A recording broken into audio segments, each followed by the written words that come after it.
Specifically a straight white man and you say that Spider-Man Peter Parker is your favorite superhero of all time, unfortunately I have to remind you that is a red flag. Hey, listen. You didn't need to post that.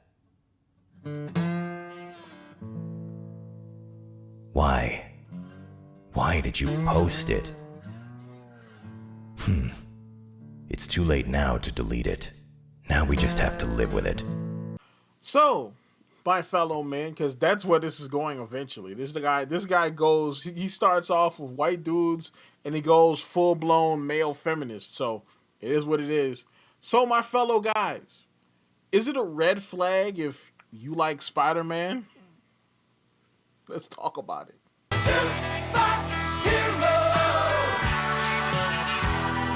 What is up, YouTube? My name is Mario, aka the Loot Box, the real Super Mario. Check out the main channel because the main channel is popping. Aka the Loot Box Hero, aka YouTube's greatest fat man here, bringing you another video. All right, so we have an interesting video for you today. So I saw this floating around, making the rounds through my normal circles, and I was like, I kind of have to talk. Unfortunately, I have to talk about this because there is a narrative thread through the things I talk about in this video. All right, and that this guy posted. So no hate against the dude, even though dude probably hates me. Of course, want to continue getting videos like this from me, like, comment, subscribe, hit the bell button, all links so the YouTube requires you to continue getting videos from me. Let's get on into this. If you are specifically a straight white man and you say that Spider-Man Peter Parker is your favorite superhero of all time, unfortunately I have to remind you that is a red flag. So when a white dude says that Peter Parker is their favorite superhero, I always ask them why. And it's the same answer every single time. They say he's relatable.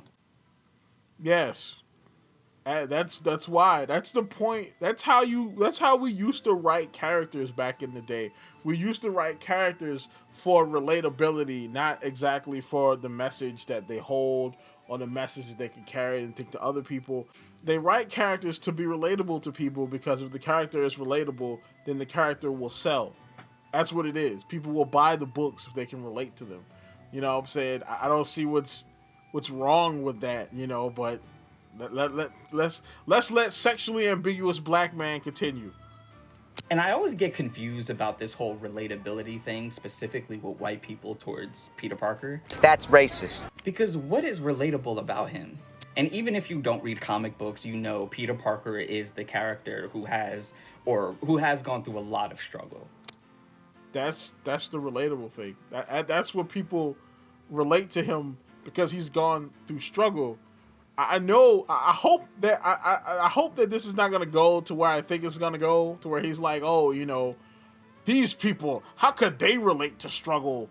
You know what I'm saying? They're ephemeral beings that don't struggle at all. And we all know that white men, specifically straight white men, do not struggle at all. So what about that character are you finding relatable? Now, the way that I view white men looking up to Peter Parker as a superhero or as their favorite superhero, it's not the fact that they see themselves in this character or they relate to his struggle, is that they try to live through that character. Yes, that's the point. Yes, that's escapism.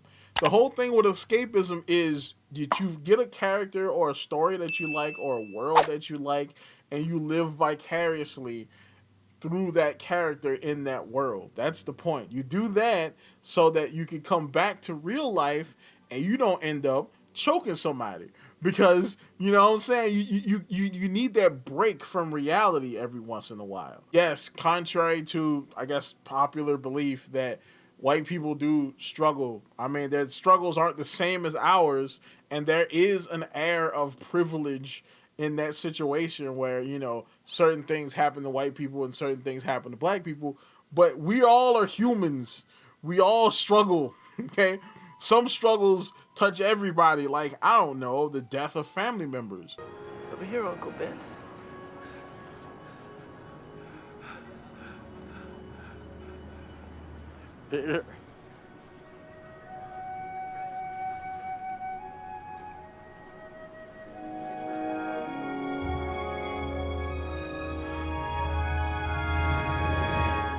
one of the biggest things about Peter Parker is one of his father figure, Uncle Ben, dies. All right, that right there is something that every human being, you know what I'm saying, can attest to. Somebody close to them not being here, because eventually all of us won't be here, you know. But continue on, sexually ambiguous black man. It's like subconsciously they know they don't struggle in life, so vicariously living through these fictional characters is the closest thing to that struggle. But they don't have the mental or emotional baggage that comes with that struggle in real life.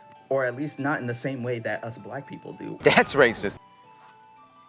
All right, there's a lesson here, okay? There's a lesson here.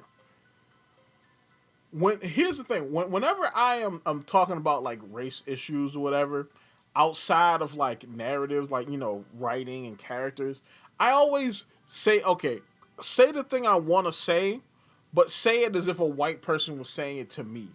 All right, that way, if a white person said this to me and it sounds racist, it's racist, period.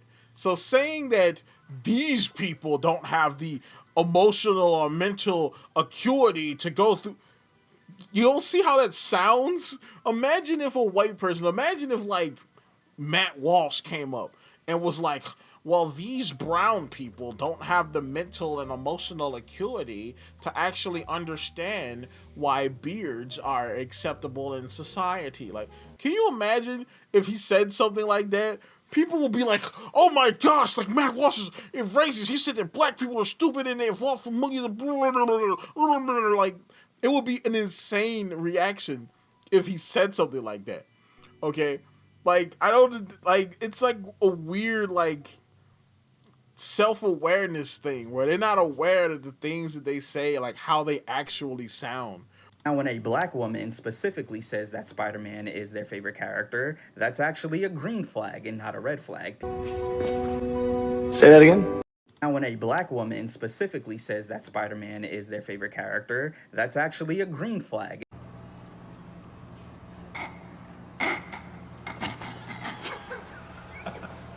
Because they know struggle more than any of us. Nigga, please!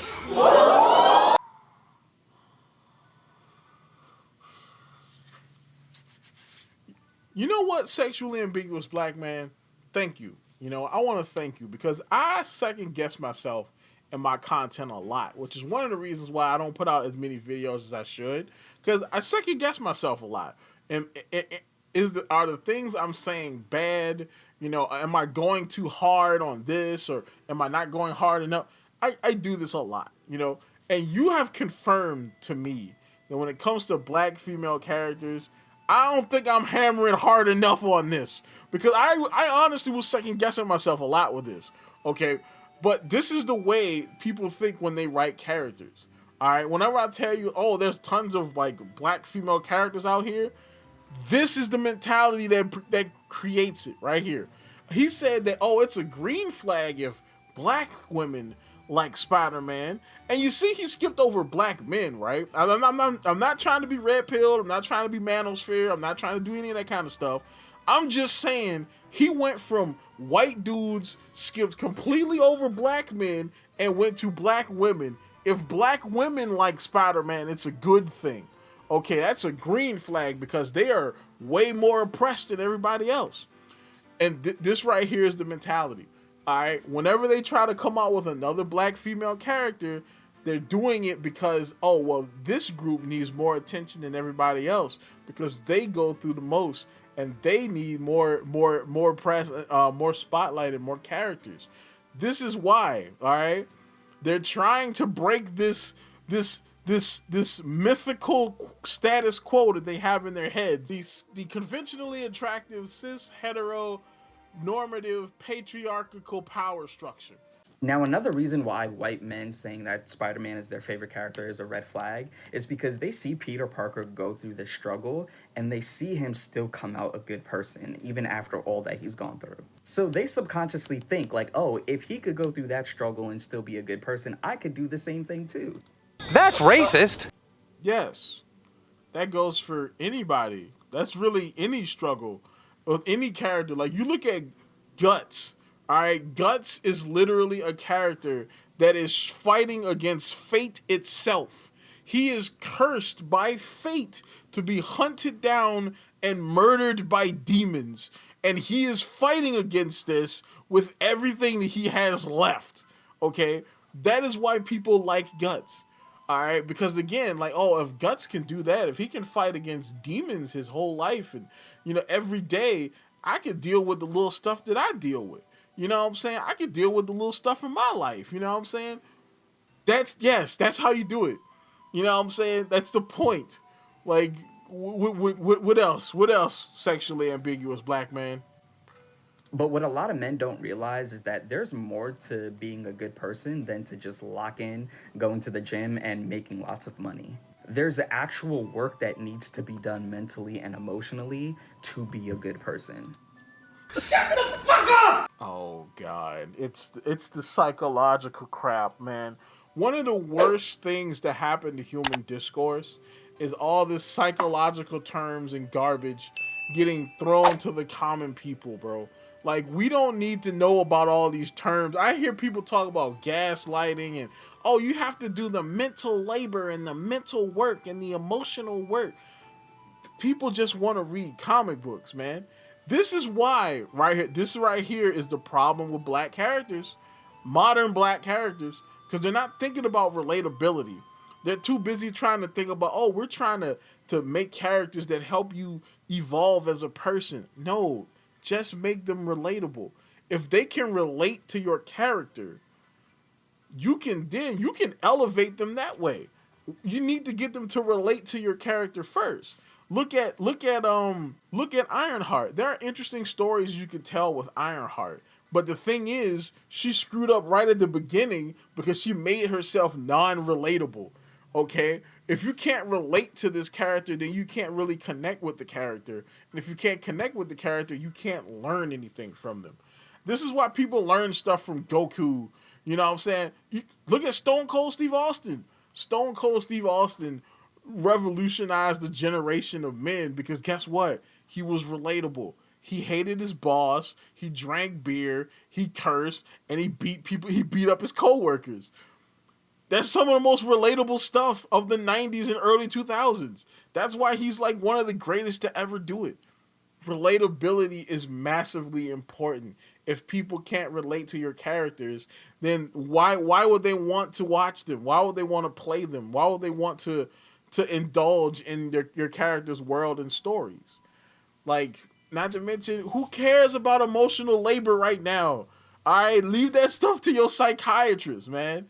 And let's face it, almost all men do not have the mental and emotional maturity. They don't have the emotional intelligence to put in the hard work that needs to be done to be a good person. They think just because they understand why Peter comes out a good guy after all of his struggle makes them a good guy too. Like, no, you need to put in the work in real life instead of just reading comic books that you don't understand. You're making me mad! Yes, sir. Fucking mad!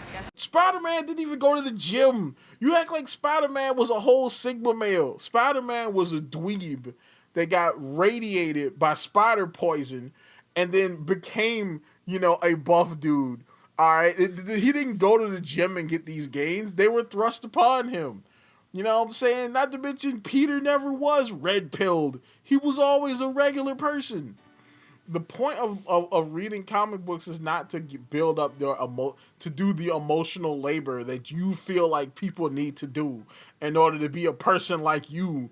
You know what I'm saying? It's for people to escape reality. Not to mention, do you want to know one of the ways that you could do emotional labor and learn? By stepping back from situations. All right? How does somebody ever learn anything on an emotional or intellectual level without stepping back for a minute and being like, okay, I'm doing this relationship thing wrong. Let me step back and look at what I've done. You know what I'm saying? And you can do that through escapism. All right, because if you're escaping into Spider-Man land, then guess what? You're not thinking about those problems. So then once you go back to those problems, because eventually you do have to come out of escapism, then you have a whole fresh insight on it because you stepped away for a minute. Like, not to mention, you see what happened with this dude, right? He started off with just white dudes, and then he said men in general. Like I said, dude is a full-blown male feminist. He really believes that dudes can't like Spider-Man because we don't have the emotional facilities to be able to do that. Like, bro, stop it, man. This is the kind of stuff that makes people into the red pill dudes that he's talking about. All right, the put on your Sigma grind set, go to the gym and grind out your problems. This mentality creates those type of people. All right, this is how it works, bro. This whole thing, I had to talk about this jam, bro. Usually I leave like rage baity weird TikTok nonsense to TikTok, but this one, it pulls something out of your boy. Okay, tell me what you think in the comments down below. Do you think that, you know, sexually ambiguous male feminist man is right, or do you think that no, man, just let people like Spider-Man? Like, comment, subscribe, and as always, people, have yourself a good one.